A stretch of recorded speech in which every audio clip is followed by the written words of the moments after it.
बाळ जर 2 घास जास्त खात असलं ना तर आपण मेहनत घ्यायलाही रेडी असतो.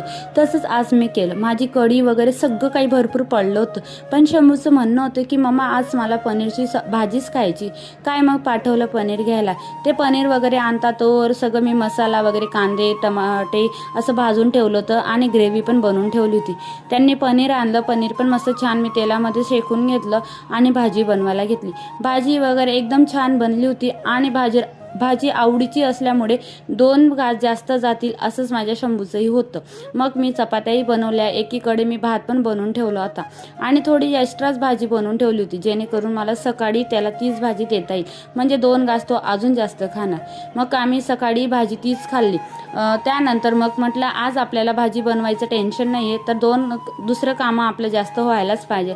मग काय काढले घरातले ठेवलेले भांडे. असंही त्याच्यातला किराणा संपलाच होता. म्हटलं चला भांडे घासून घेऊया. मस्त भांडे वगैरे घासले. चला मग भेटू नेक्स्ट व्हिडिओमध्ये. बाय.